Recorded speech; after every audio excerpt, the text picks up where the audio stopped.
Eu nunca fui de acreditar em histórias estranhas ou coisas fora do comum. Mas o que aconteceu comigo e com minha família me fez repensar tudo. Sempre fui uma pessoa prática, focada no trabalho e nunca me liguei muito nessas coisas de internet. Eu sou o típico cara do interior, nascido e criado numa cidadezinha em Ohio. Tenho 39 anos e sou mecânico. Tenho minha própria oficina, que herdei do meu pai. A vida sempre foi tranquila por aqui. Eu e minha esposa, Lisa, levamos uma vida simples e até pouco tempo atrás achávamos que tínhamos tudo sob controle. Mas aí, algo aconteceu que mudou completamente nossa vida. Essa história é sobre o meu filho, Arnold. Ele tem 12 anos e sempre foi um garoto normal, sabe? Gosta de videogames, passa horas no computador, nada que a gente não veja por aí com outras crianças. Eu nunca fui muito ligado nessas coisas de tecnologia, mas sempre achei que ele sabia o que estava fazendo. Quer dizer, a gente cresceu na rua, brincando com bola e subindo em árvore, mas as crianças de hoje são diferentes. Então, eu deixava ele quieto com os jogos e vídeos dele. Tudo começou quando eu estava na oficina, consertando o carro de um cliente, quando Arnold apareceu por lá.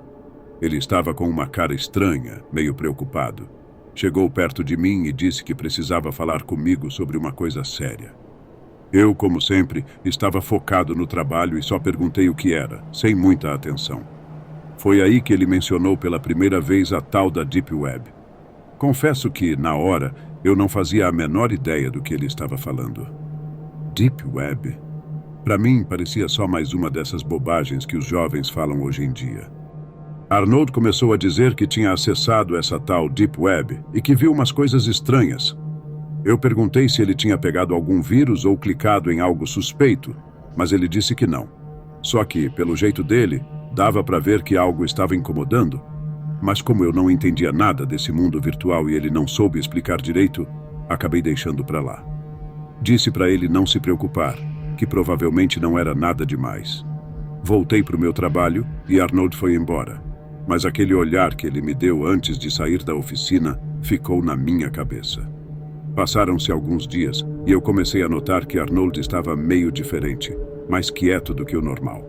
Na época, pensei que talvez fosse só coisa de adolescente, mas eu estava errado. Um dia, ele apareceu de novo na oficina, mas dessa vez estava claramente perturbado. Disse que estava com medo porque tinha a sensação de que alguém estava seguindo ele. Falou que, na ida para a escola, sempre via um carro estranho que parecia estar acompanhando ele. Meu coração apertou na hora e comecei a dar mais atenção ao que ele dizia. Arnold mencionou que tudo isso começou depois que ele entrou na Deep Web. Ele disse que foi sem querer, que estava navegando por curiosidade e acabou caindo lá. Naquela hora, eu larguei as ferramentas e pedi para ele me mostrar o que estava acontecendo. Fomos direto para o quarto dele, onde o computador estava ligado. Ele abriu algumas páginas que eu, sinceramente, não entendia. Eram cheias de códigos, imagens esquisitas e fóruns que falavam sobre coisas que eu nunca tinha ouvido falar. Eu tentei entender, mas aquilo tudo era grego para mim. Perguntei de novo se ele tinha colocado alguma informação pessoal ou se tinha conversado com alguém, mas ele jurou que não. Arnold estava visivelmente assustado, mas eu não sabia o que fazer. Para ser sincero, eu também estava começando a me preocupar.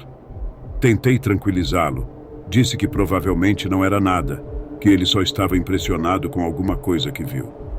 Eu estava tentando convencer mais a mim mesmo do que a ele, mas nada adiantava. Arnold começou a ficar mais quieto, mais recluso, e isso me deixava cada vez mais angustiado.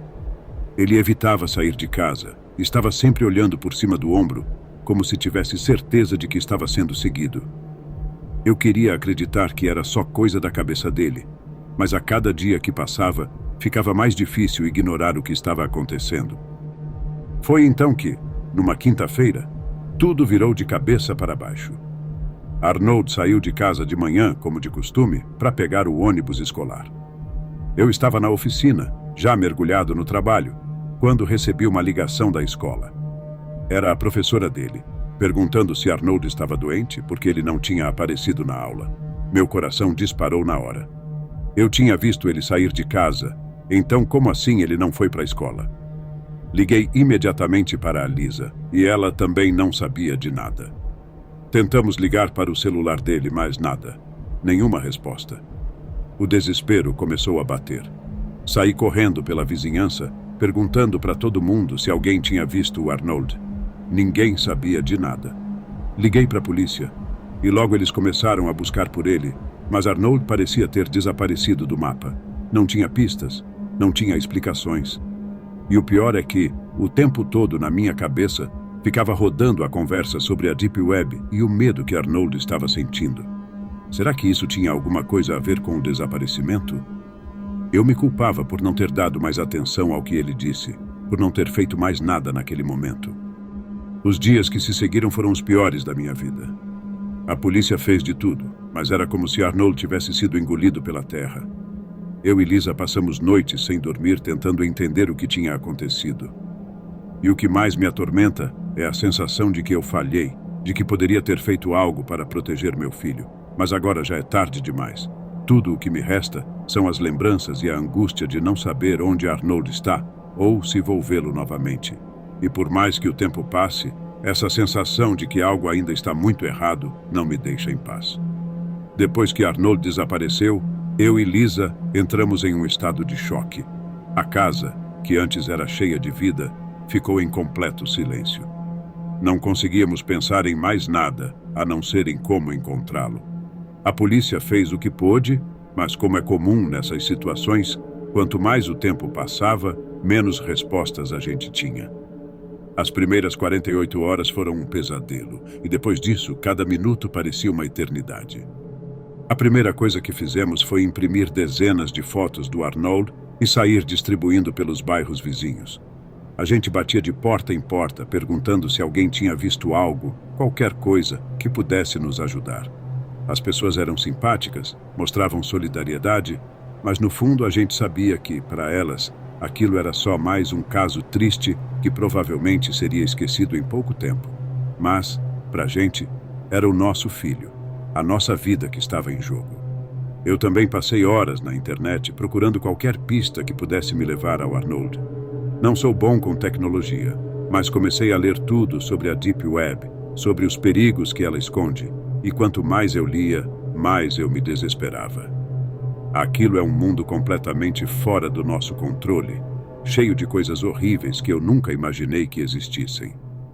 Tentei encontrar algum rastro do Arnold, alguma indicação de que ele poderia estar envolvido com algo que o colocasse em perigo, mas tudo era tão obscuro, tão inacessível, que era como procurar uma agulha num palheiro. A polícia, depois de alguns dias, começou a tratar o caso como mais um desaparecimento comum. Eles faziam o que podiam, mas a verdade é que, com tantos outros casos para cuidar, Arnold logo virou apenas mais um número nas estatísticas. Eles nos disseram que continuariam as buscas, mas, com o tempo, os esforços foram diminuindo. É cruel dizer isso, mas é a realidade. Para eles, Arnold era só mais uma criança desaparecida, e como a maioria dos casos, eles já esperavam pelo pior.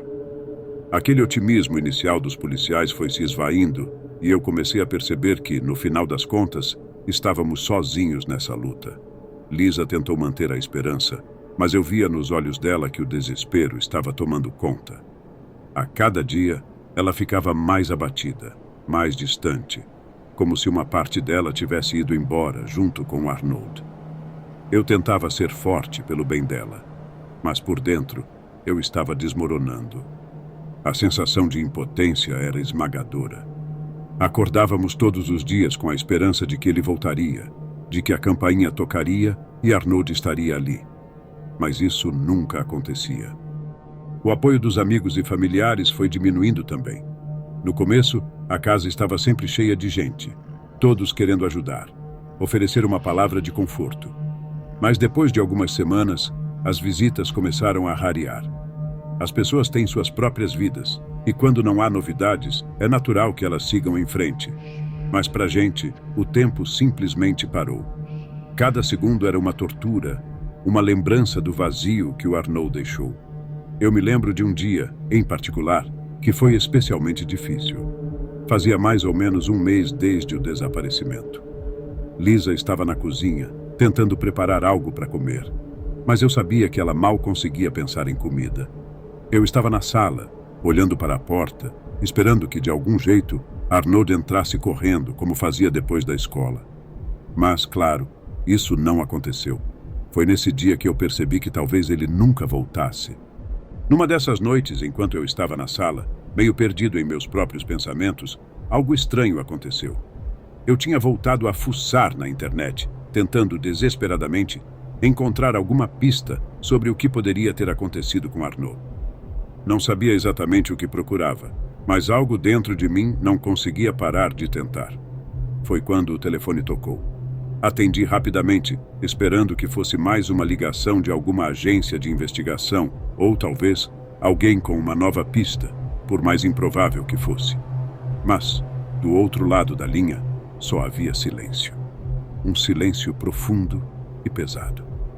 Eu perguntei várias vezes quem estava ali, mas ninguém respondia. Aquilo me deixou inquieto. Desliguei e tentei esquecer, pensando que poderia ter sido só um engano, mas algo não me deixava em paz.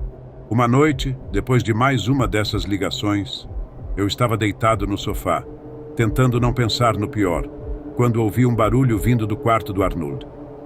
Me levantei devagar, meu coração batendo forte, e caminhei até lá. A porta estava entreaberta, e a luz fraca do corredor iluminava o quarto, revelando as sombras dos móveis. Aquele quarto estava do mesmo jeito desde que Arnold sumiu, como se estivéssemos esperando que ele voltasse a qualquer momento. Quando entrei, a sensação de vazio foi esmagadora. Tudo ali tinha o cheiro, a presença do Arnold, mas ele não estava. Caminhei até a escrivaninha dele, onde o computador ainda estava ligado, e fiquei olhando para a tela por um tempo. Foi então que percebi algo que não tinha visto antes. Uma pasta de arquivos no canto da área de trabalho, com um nome estranho, como se fosse um código ou algo parecido. Eu sabia que Arnold era curioso com essas coisas de computador, mas aquilo não parecia algo que ele teria feito. Tentei abrir a pasta, mas ela estava protegida por uma senha. Meu coração disparou. Isso poderia ser uma pista, algo que ele tinha deixado para trás, mas eu não fazia ideia de como acessar. Passei horas tentando várias combinações, datas de aniversário, nomes de amigos, mas nada funcionava. Eu estava prestes a desistir quando uma ideia louca passou pela minha cabeça. E se a senha fosse algo relacionado à Deep Web, aquele lugar que aparentemente começou tudo isso? Eu não sabia muito sobre como aquilo funcionava, mas lembrava de algumas palavras que Arnold mencionou na última vez que conversamos. Tentei algumas delas, e para minha surpresa, uma delas funcionou. A pasta se abriu, revelando uma série de arquivos estranhos, muitos dos quais eu não conseguia entender. Mas, no meio de todos eles, havia um vídeo. Sem pensar duas vezes, cliquei para assistir. O vídeo era curto, só alguns segundos, mas o que eu vi me gelou até os ossos. Era Arnold, olhando para a câmera, com uma expressão que eu nunca tinha visto antes. Ele parecia assustado, olhando para os lados como se esperasse que alguém aparecesse a qualquer momento. Ele não disse nada, mas seus olhos... Era como se ele estivesse tentando me dizer algo, mas não podia falar. O vídeo terminava abruptamente, deixando uma sensação de pavor no ar. Eu fiquei ali, parado, olhando para a tela, sem saber o que fazer. Tentei encontrar outros vídeos, mas não havia mais nada. O que quer que aquilo fosse, parecia ter sido uma mensagem para mim, mas eu não conseguia entender o que significava. O pânico tomou conta de mim. E se Arnold estivesse tentando me avisar de algo? E se ele ainda estivesse em algum lugar, esperando que eu o encontrasse? Eu não conseguia mais dormir. Passava as noites sentado na frente daquele computador, revendo o vídeo inúmeras vezes, tentando captar algum detalhe que pudesse me levar ao Arnold. Mas não havia nada além daquele olhar.